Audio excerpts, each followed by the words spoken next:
This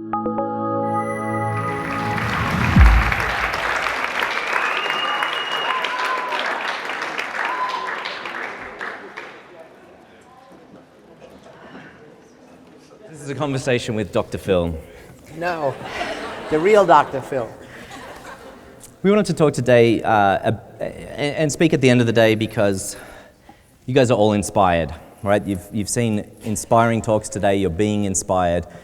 And so we know that you're going to want to do something when you leave tonight, do something tomorrow, next week. So I wanted to talk to Phil today about his work in studying heroism. What is it that makes us do heroic things? So I'm going to start right with that. So Phil, what are some things that we could start doing tonight as a sort of habit to get ready for heroic action? Right. We've heard so many wonderful talks. I must say, last year was inspiring. This year is awesome, really, truly awesome. So thanks to all the speakers and thanks to the audience. I think it's having so many young people, students here, that all the speakers have picked up your energy. So many of the speakers have given ideas about things to do, and I want to just add to that. So really, heroism should be a social habit. It's not a one-time deed. Like many of the wonderful examples you've heard on the Titanic and other places, people happened to be in a situation where they either took heroic action or they didn't. We're trying to promote the mentality, the heroic imagination. So heroism starts in the mind, thinking of yourself as first a hero in waiting for a situation in which you can act, and then really hero in training, which means every day it is possible to do a small heroic deed, and I'll give you some examples, and so that it becomes automatic. So when you're in a situation, some emergency situation, you can act without much thinking. First of all, it really means, and several speakers have touched on this, it's developing situational awareness. I grew up in a ghetto in the South Bronx, and we used to call it street smarts. Any situation you went in, you always checked it out. You checked out who you could trust, who might be dangerous. You always sat with your back to the wall so nobody could come behind you and either steal your wallet or hit you on the head. So situational awareness means whenever situation you go in, you check out. You check, for example, you check out the exits, but you check out who are the people, what are they doing, who seems to be the leader, who are the followers, who are potentially dangerous people, and where do you fit in, especially when you're in a new situation. So that when something suddenly arises, that you are now more familiar. For example, many young people have died in fires at rock concerts. And the reason they've died is that they didn't get burned to death, they got crushed at the exit. And what it turns out is that everybody rushed to the same exit that you came in on, even though there were many other exits. So somebody yells, fire, it's an emergency, and we go into this survival mode. And it's not women and children first, it's me, my ass first, trying to get out. And so what you do then is, in all of these situations, people ran for the exit they ran for the exit, which was the entrance they came in on, when there were many other exits that they could have gone on. And in fact, all they needed to do was one person to say, stop, go here. So in many cases, the really important thing is for you as an individual to analyze what's happening, even in an emergency, and be willing to take action, to stand up, we call it speak out, to say, stop, that's wrong, go here. So heroes stand up, they're noticed, they speak out, they're willing to say what they think is necessary in an emergency situation or other situations. It also means, for example, some of our speakers this morning said, we have to listen to our parents, we have to listen to our teachers, and we have to respect them for their status. However, there are some parents, there are some teachers who sometimes tell us the wrong thing. There are some teachers, there are some parents who in fact are prejudiced, racially prejudiced, et cetera, et cetera.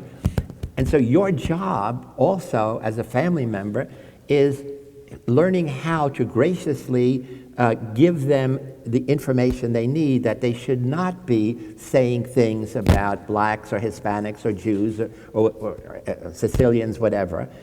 And how do you do that? Especially at holidays, there's always Uncle Charlie who tells a funny joke, and it's always a sexual or racial joke. And people, they don't laugh anymore, but you put up with it. Well, really, how do you deal with that? So this is learning a skill. You take Uncle Charlie on the side, for example. I'm using this as a general model. Say, gee, Uncle Charlie, I love the way you try to tell jokes to make everybody happy. And but the only problem is when you tell that joke about women's breasts or butt or something, it's really not funny. It's really offensive to the women. And they don't say anything. So I think it would be better if you had told a different joke. So you always begin with, I love you. You say something nice. I like the fact that you're trying to make our dinner friendly, but you're doing it the wrong way. And this is very hard to do, but it takes practice. So practice first in your mind, thinking about it.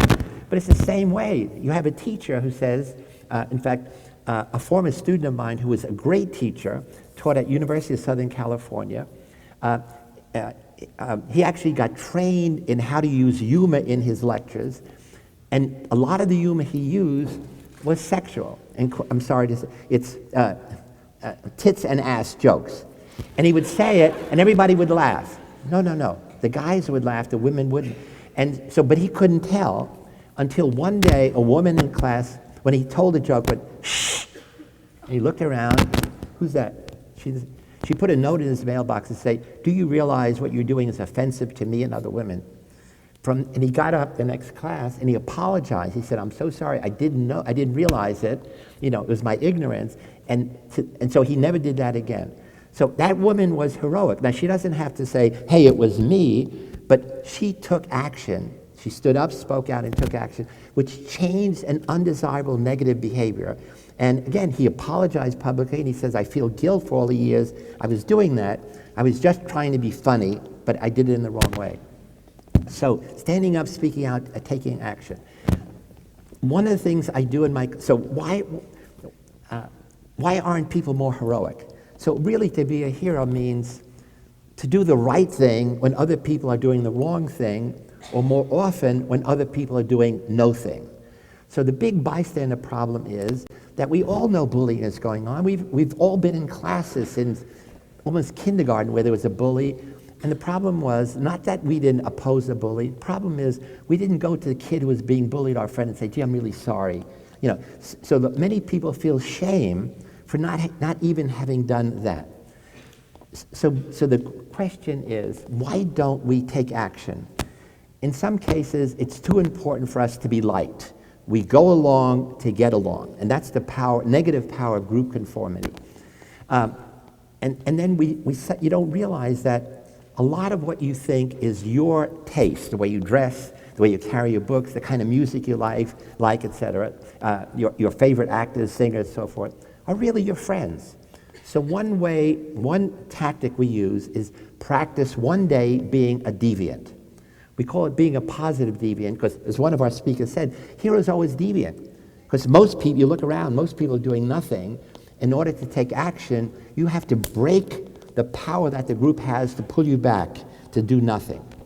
And so we do exercise like with a magic marker, an erasable one, put a square on your forehead. Okay? People say, what is that? It's a square on my forehead. Take it off.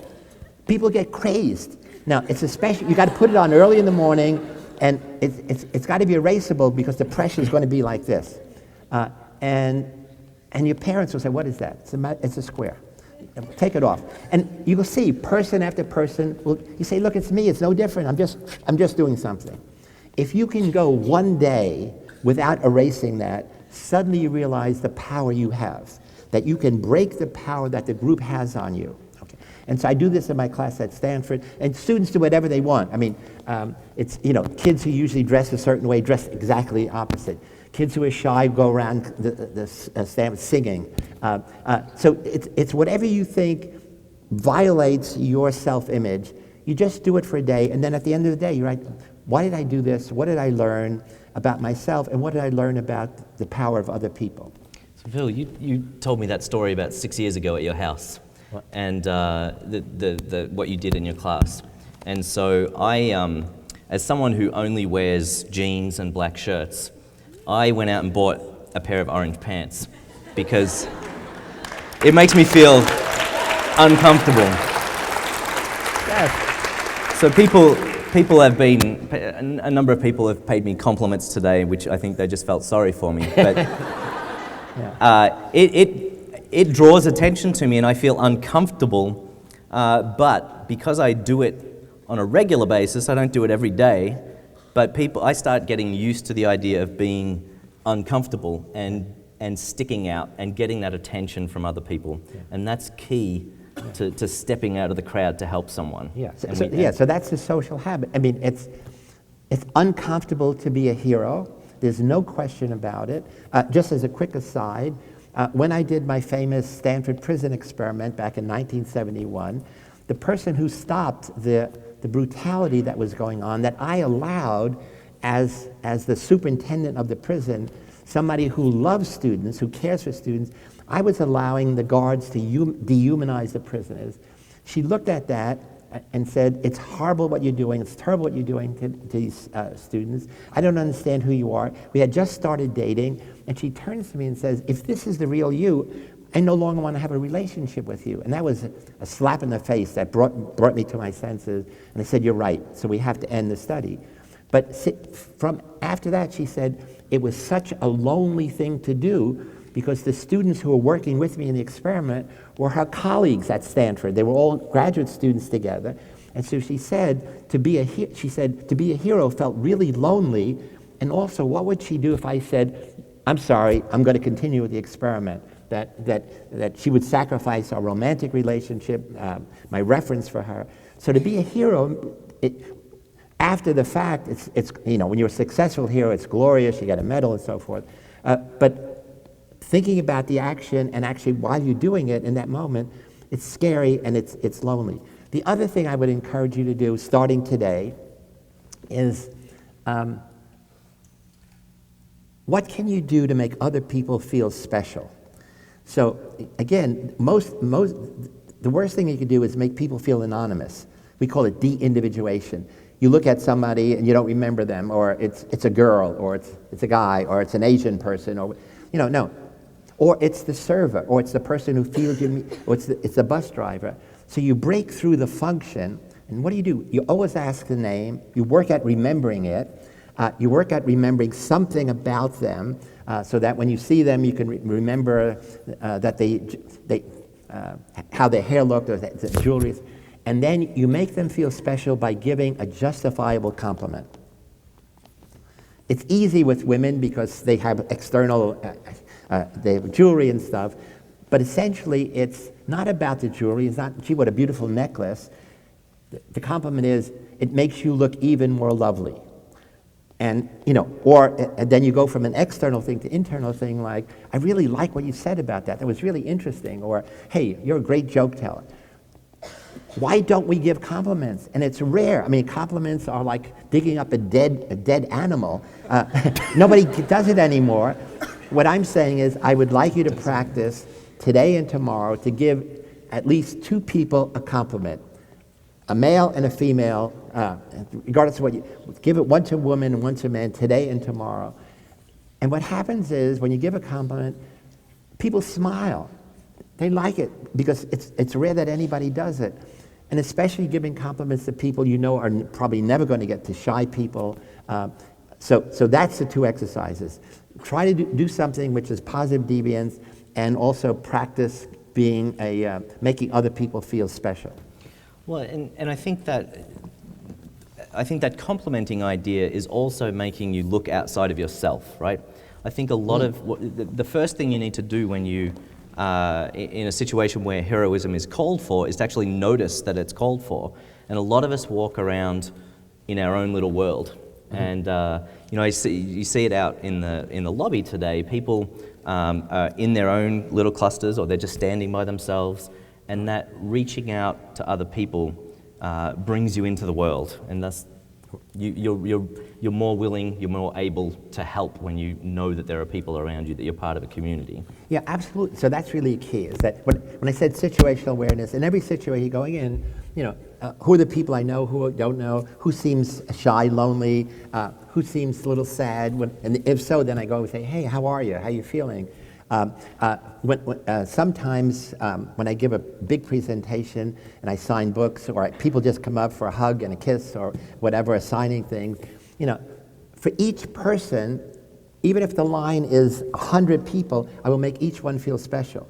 I ask their name before I write it down. I ask if they're a student, what year they're in, what are they studying, what do they plan to do next, give a hug, sign a thing, and that takes 1 minute. And each person, my job is to make each person feel special, not just a student, not just a fan, and it takes 1 minute. So there I'm making time to make people feel special, and it's the key is thinking about it before I sit down. And so, for example, I will always arrange when I'm signing books to have a chair next to mine, so that when people come up, I say, please sit down. So it's not like they're standing up and I'm signing it. So as soon as they sit down, then we're equals.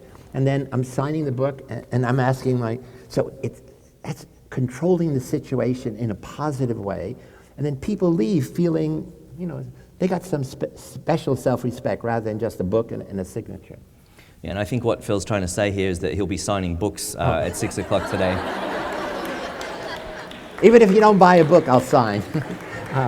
He's also got DVDs out there. But, I think the other thing with all of these small things that you've been talking about is that they are all still a little difficult. And it's tough to be the first person. And I think we saw earlier today, there was a call to come and dance on stage in front of 600 people. And it took 1 or 2 people to show everyone else that it's okay. And all of a sudden we had a party up on the stage. Yeah, and all the research on the bystanders that we've actually done demonstrations. So we did research in London.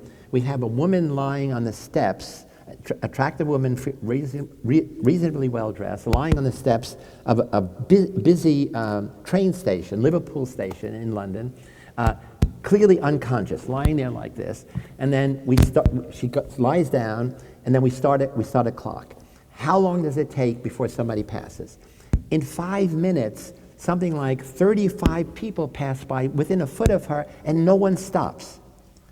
And we stop the camera, and we ask students, what's happening? Why are people not stopping? Clearly, it's not a danger. It's not like, helping would not be dangerous. People don't have the time, they're not interested. And then the question is, what happens when somebody stops? Within 6 seconds, when somebody stops, a second person stops, and suddenly the norm has changed. So the bystander effect is really that even when you're in a group of strangers, you look around to see what is the right thing you should do. When other people don't do anything, the norm is do nothing, mind your own business. As soon as somebody helps, the new norm is help, do something. And so the basic notion of heroes is humanity is my business. I help strangers in the same way I would be helping my children, my best friend, because it's in the same way. If I'm lying there and somebody doesn't know me, I want them to pick me up regardless. I want them to call for help. So the other thing we talk about is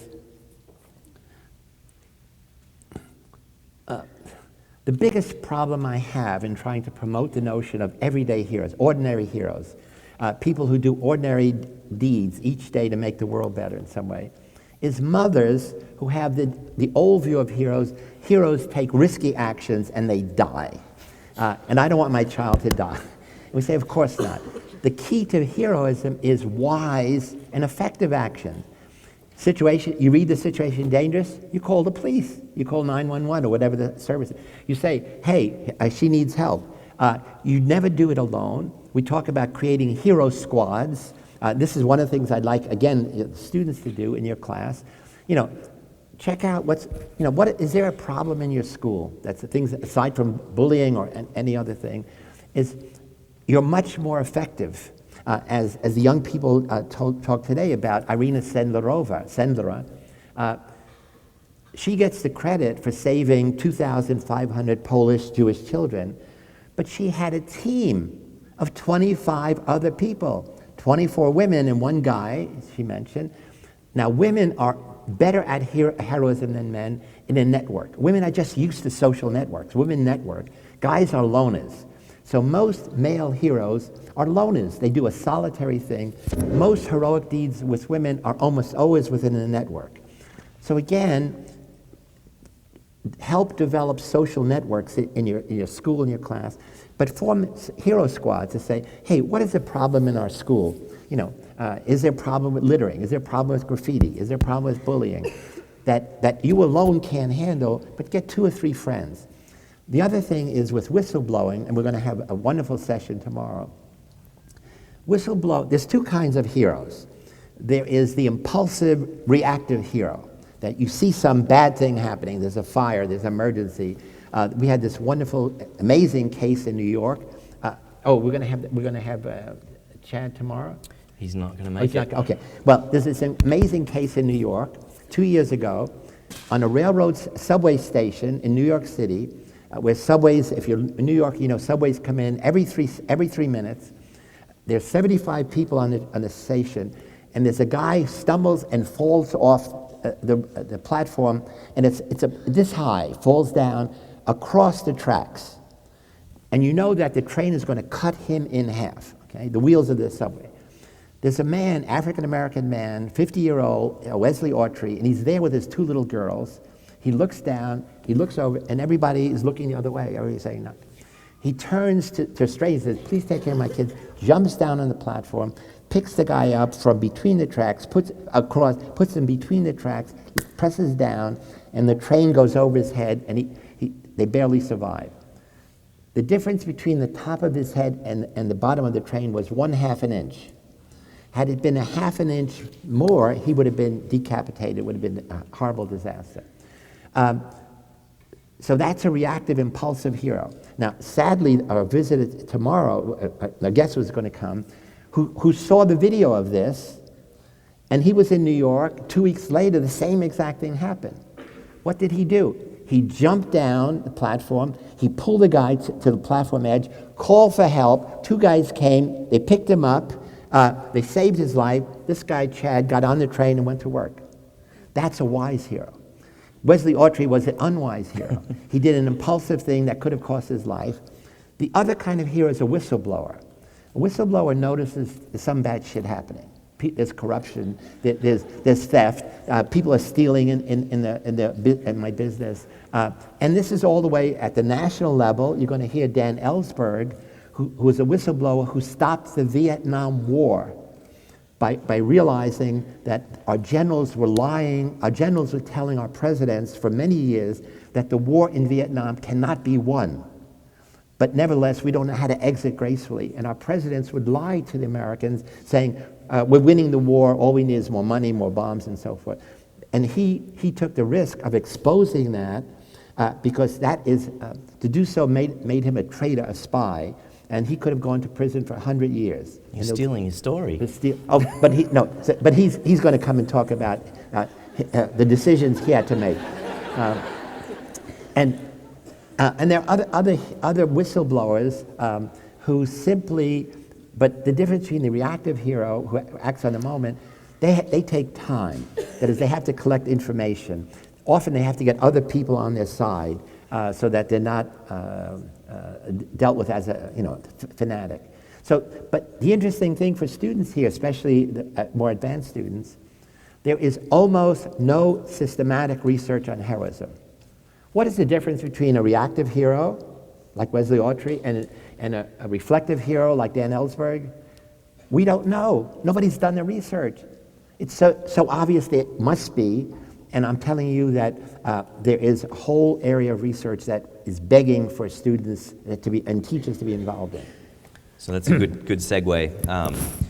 Let me summarize what we just talked about, though, for you guys that are inspired to start training for heroism tomorrow.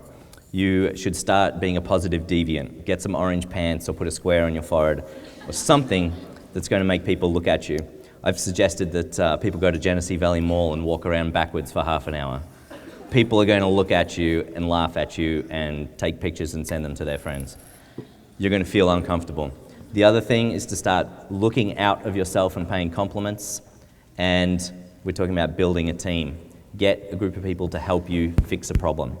So on this issue of research, that leads us to discussion about your Heroic Imagination project, which has been going for 5 years. More than that now. More than years.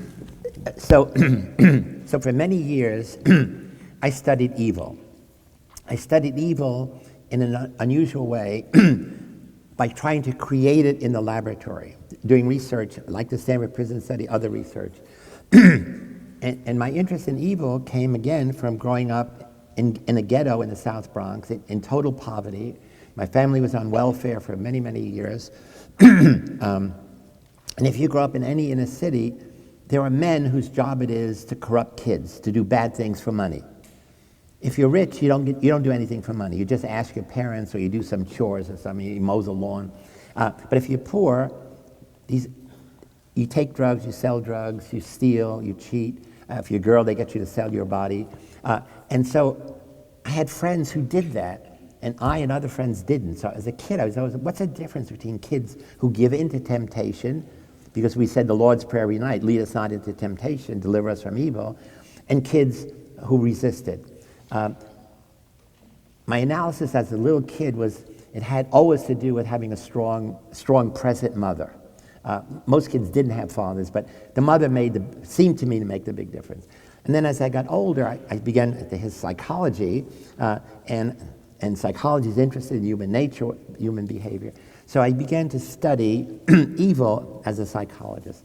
And then in recent times, I said, I wrote a book, The Lucifer Effect, which summarizes all the research I'd done on evil.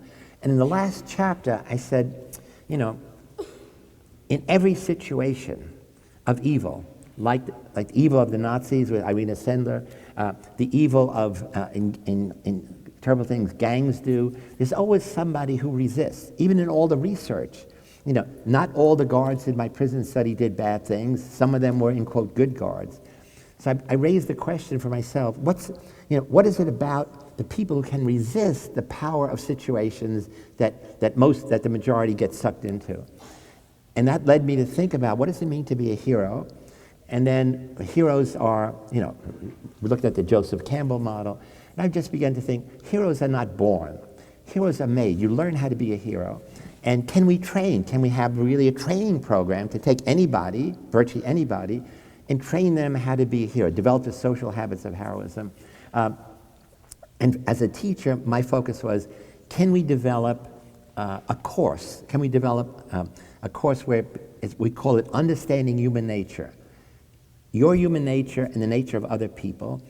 And this course we want to revolutionize education everywhere around the world. We're doing it, and hopefully starting very soon in Flint, where we start with 6 lessons in great detail.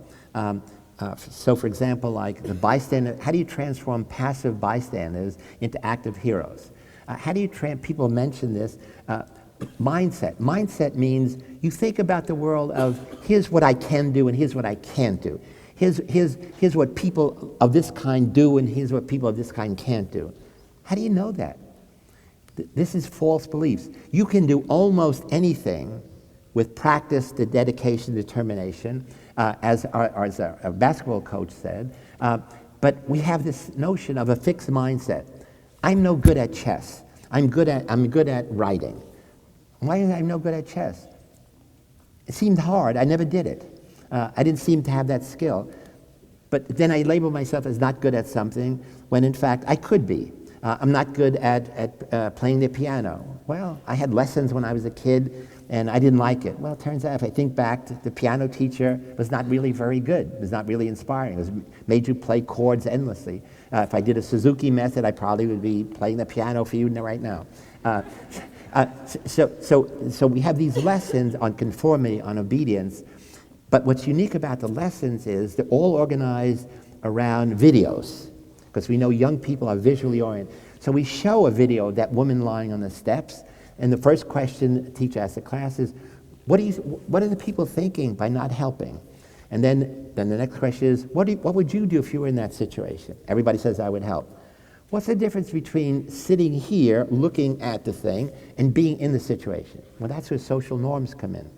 And then, so the whole lesson is organized around 6 or 8 videos, which are inspiring. There's typically not a right answer or a wrong answer, but it gets kids talking. Now, teachers don't lecture. Students answer, they write down their answer, and the students respond to each other. So tell your partner a time when somebody needed your help, and you helped. So you write down your name, and how did you feel? I felt pride. Now, when was a situation you were in and somebody needed your help and you didn't help when you could have? Write down that situation. How do you feel? Shame. Typically, it's something that students have never said, and it's almost always, I didn't help a friend who was being bullied or hurt, or some kid whose father or his mother was abusing them. And now you share it with your best friend in class. Teacher says, if you want to share with the class, you can, but you don't have to. So it goes like that. And then, for example, teacher says, we've learned many things today. What are the 3 most important lessons you're going to take home? That's the final exam. There's no exam next week. The teacher goes around and checks and says, no, it's not bystander affect. Affect means emotion. It's effect. Checks it off. And that's the exam. And then the next thing is, every student should be a teacher.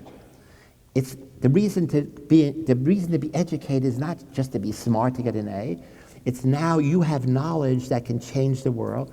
So next thing is, who will you share one thing you learned today? You write down, I, Phil Zimbardo, will share with Cora Keene that in a bystander situation, da-da-da-da. Teacher notes it. Next day, what did Cora say? Hey, she said that was really interesting. She never thought about it. Could you do one last, could you tell Cora to tell one other person? Now, what we've done, we've taken material, we've inspired students not only to understand and learn it, we've made them a social change agent, thinking of themselves now as teachers, and actually sharing the knowledge. And now we create a knowledge network. We are doing this in Poland, we're doing this in Budapest, Hungary, and we're even doing it in Corleone, Sicily. Corleone, as you know from the movie, is the Godfather town. My family is Sicilian, and so the mayor of this town is going to have our program there, obviously translated to Italian, starting in October. So I'm really excited that these lessons, and in fact, Cora Keene just did a training here over the weekend, and we hope our program is going to be in a number of schools, high schools, maybe middle schools, and even colleges in Flint and around.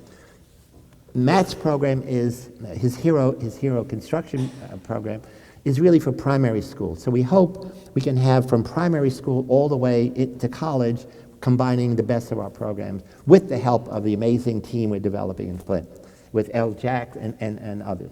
So that's, we can finish up with a broader discussion about that, I think, is the Heroic Imagination Project is coming to Flint, Michigan. It's in Poland, it's in Hungary, it's in Hong Kong, Sicily. But nowhere in America has it been really grabbed onto yet. And Flint has taken that on. And so we have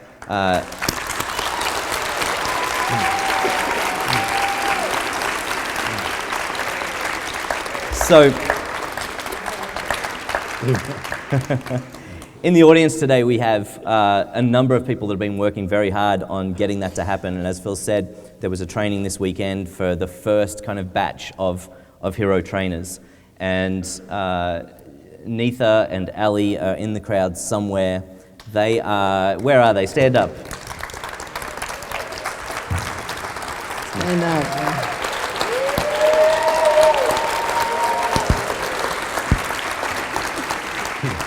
So a lot of you are here today because Neetha called you and told you need to come, or Ali called you and suggested you come.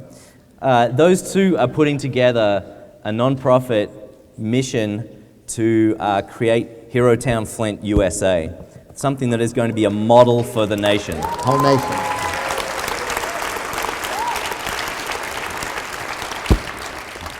Tomorrow, in one of the breakout sessions, Cora Keene, as Phil said, one of the trainers for the Heroic Imagination Project, is going to be giving information about the program. If you want your school involved, if you want your business involved, If you want to be involved personally, you should see her tomorrow at the breakout session. She'll be presenting some of one of the modules on the bystander effect. So Phil, we've got 5 minutes left. Can you tell us what Flint would look like 5 years down the road from adopting Hero Town Flint, USA? Yeah, to be perfectly honest, when I was invited here last year, I went online, checked about Flint. I was scared to come here. I mean, it's homicide capital of America, violence capital of America, lowest graduation rate from high school of any major city. There are whole neighborhoods that nobody ever goes into because it's too dangerous. And what was paradox, Cora's driving around these beautiful streets, tree-lined streets. Everything looked lovely.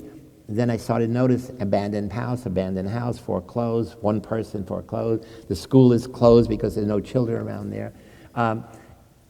And suddenly I said, here's a potentially, and then downtown is obviously being fixed up.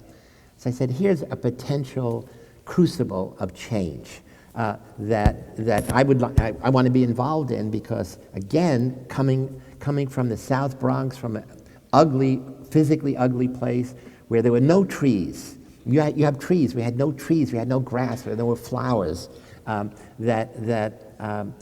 sense is this is a model for what could be done if we get teamwork. We get hero squads everywhere. Not only adults, but kids. We got to get kids involved, because we got to change your school. We got to make it. The program we have, we think, will make you love this new kind of learning, but that's only the beginning. The other thing in our program is we have a program we call Health Heroes, meaning young people taking charge of the health of their family. If you can get one person in your family who smokes to stop smoking, you save a life. It's like jumping in a river to save a drowning person, but it's not easy to do. So again, we have programs where you go online, you sign up, say, I'm going to try to change my father's smoking, and we have a whole thing. How many cigarettes does he smoke? When does he smoke? What is your goal? And then we put you in a team with other kids. But also, we know the importance of physical exercise, the negative effects of obesity. So these are health problems in every family. Getting people in your family to exercise together, or with you and them, is critical.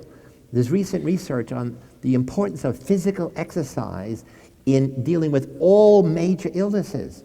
Simply exercising, it's like 100 minutes a week. Well, how do you give up 100?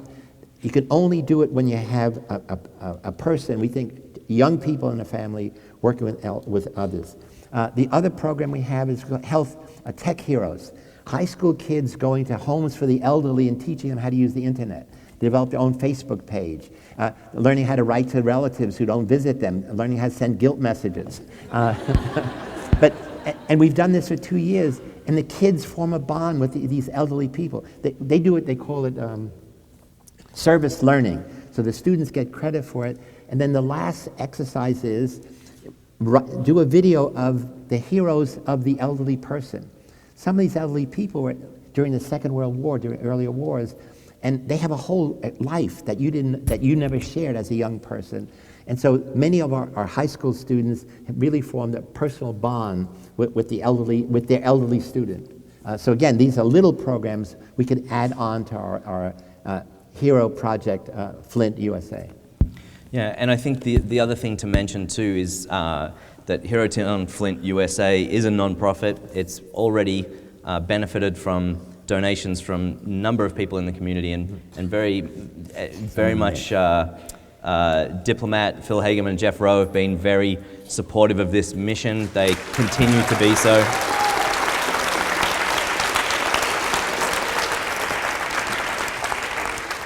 And I think there's great evidence there that Diplomat as a whole is very supportive of this by the number of people with Diplomat shirts here today. So thank you very much. So I want to finish by thanking Phil. I'm really glad that you did turn up last year, even though you were scared, and that you came back again this year. Phil's work has been certainly an inspiration to a lot of the people that have spoken today. I know people have interviewed him, so he continues to be an inspiration in this study, in this movement, in these efforts. So thank you very much, Phil Zimbardo.